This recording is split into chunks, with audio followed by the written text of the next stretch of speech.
Les Ukrainiens peuvent devenir automatiquement des résidents belges. Ça veut dire qu'ils peuvent résider, travailler, mais aussi aller à l'école en Belgique. Mais pourquoi est-ce que ce n'est pas la même chose pour tous les migrants qui fuient la guerre? Cette différence fait polémique, on vous explique pourquoi. Pas question pour les Ukrainiens de prendre la route dans des camionnettes clandestines pour circuler au sein de l'Union européenne. Les trains sont gratuits pour eux dans la plupart des pays. Pas question non plus pour eux de faire la file devant le Petit Château à Bruxelles. En Belgique, ils peuvent directement aller à une commune et demander le statut de résident.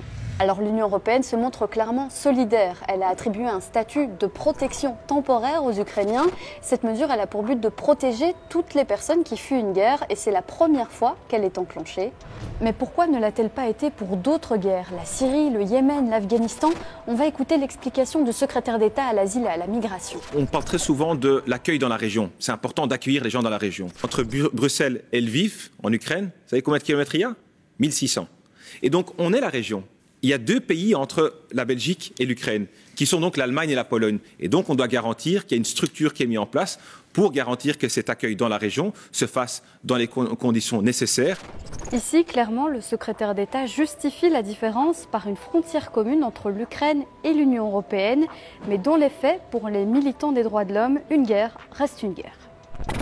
En fait, l'Union européenne, sans le dire, parce qu'elle ne le dit pas comme ça, estime qu'il y a deux types de réfugiés différents, ceux qui viennent de l'Europe et ceux qui viennent d'ailleurs. C'est ce deux poids et deux mesures-là qui frise le racisme institutionnalisé, le racisme d'État, qui évidemment pour tout défenseur des droits humains est absolument inacceptable. C'est la discrimination. Le droit international dit bien que chaque personne qui fuit des combats, qui fuit une situation où il risque sa vie, a le droit de choisir le pays où il veut aller.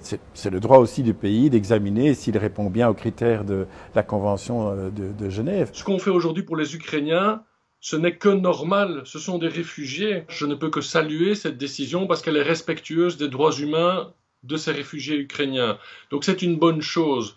Mais qu'est-ce qu'on va dire aux Syriens, aux Irakiens, aux Afghans, aux Soudanais, aux Érythréens qui sont arrivés avant eux et qu'on a laissé dormir dehors devant l'Office des étrangers, devant le Petit Château, en disant « Désolé, nous sommes complets, il n'y a pas la place ». Et donc ce qu'on fait aujourd'hui, c'est très bien et ça devrait devenir la norme pour l'accueil des réfugiés. Le message est lancé et il est donc plutôt clair pour les associations de défense des droits de l'homme. Toute personne qui fuit un pays en guerre doit être traitée comme un Ukrainien.